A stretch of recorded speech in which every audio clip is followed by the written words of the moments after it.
এক অনিশ্চয়তার অপেক্ষা নিয়ে বসে আছেন মোহাম্মদ আসগর আলী। জীবদ্দশায় 7 দশক পার করেছেন ভাঙা গড়ার খেলায় দাবার গুটি হয়ে।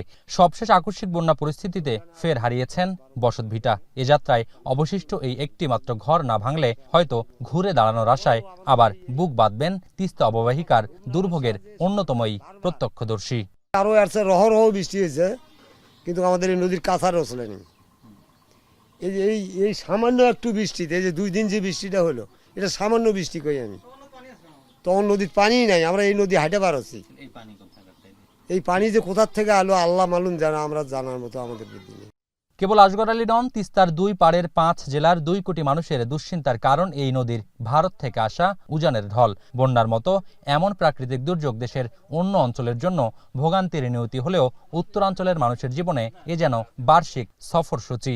কারণ বছর অন্তত 2 বার এমন দুর্ভোগের খড়গ নেমে আসে তিস্তা পাড়ের মানুষের জীবনে। 10টা থেকে 12টা বাড়ি ভাঙিয়ে আমাদের বিলীন হয়ে গেছে। যা সেই বাড়িগুলো আসছে, ঘর উঠাবে কি, থাকবে কোথায়, ছাপা অনেক গরু বাসন নিয়ে থাকার মতো আমাদের কোনো জায়গা নাই। মানুষের জমি যাবো তাও হয় না, নিজের জমির তো নাই, ভাঙা ঘর সব নদীর ভিতরে চলে গেছে। এটা তো বছর দেখতেছি ভাঙতেছে, কিন্তু আর কতদিন থেকে শুনতেছি যে বলে নদী এটা খনন করে দেবে, কিন্তু খনন তো হচ্ছে না।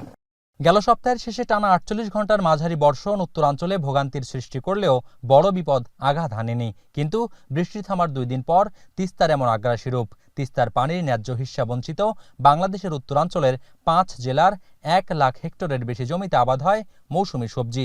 সাম্প্রতিক সময়ে 2 দিনের মাঝারি বৃষ্টি আর ভারতের জলের ঢলে তলিয়েছে চর ফসলি জমিতে থাকা আমন ধান, বাদাম বীজ, মরিচ সহ নানা ধরনের সবজি। ভাঙনের কবলে রংপুরের কাউনিয়া উপজেলার মধুপুর ইউনিয়নের চরগোনাই গ্রাম। বসতভিটা থেকে সরিয়ে নেওয়া হয়েছে অস্থায়ী ঘরদোর, গবাদি পশু, হাঁস মুরগি নিরাপদ স্থানে পাঠিয়ে দেওয়া হয়েছে পরিবারের বৃদ্ধ ও শিশু সদস্যদের।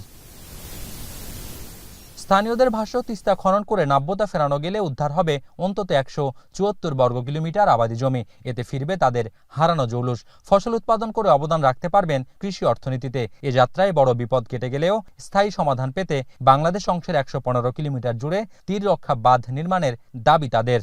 বিশাল এলাকা জুড়ে আপনার স্থায়ী স্থাপনা, সরকারি বেসরকারি হাট বাজার রাস্তাঘাট সবকিছু কিন্তু বিলীন হয়ে যাচ্ছে।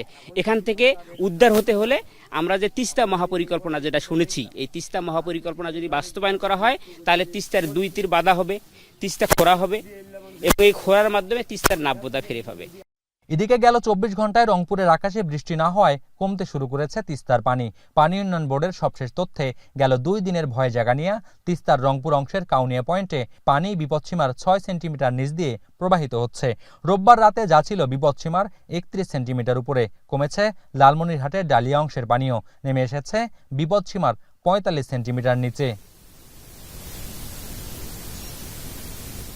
এদিকে সরকারি হিসেবে লালমনিরহাটের 5 উপজেলায় 10,000 পরিবারের 40,000 মানুষ পানিবন্দী হয়ে পড়েছেন। পানিতে ডুবে রয়েছে 833 হেক্টর জমির রোপা আমন ও 45 হেক্টর জমির শাকসবজির ক্ষেত। জলমগ্ন হয়ে পড়ায় বন্ধ রয়েছে 19টি শিক্ষা প্রতিষ্ঠানের পাঠদান কার্যক্রম। যে মুহূর্তে আমরা তিস্তা নদীর রংপুরের কাউনি অংশ থেকে কথা বলছি, সেই মুহূর্তেও তিস্তার ভাঙনের শব্দ ভেসে আসছে আমাদের কানে। এবং এখানে অনেকের সঙ্গে আমাদের কথা হয়েছে যাদের বসতভিটা অন্তত 3 থেকে 10 বার পর্যন্ত ভেঙেছে। তিস্তা নদীর উজানের ঢলের এমন দুঃখ দুর্দশায় যেন সরকার থেকে সুশীল সমাজ কারোরই টনক নড়ছে না।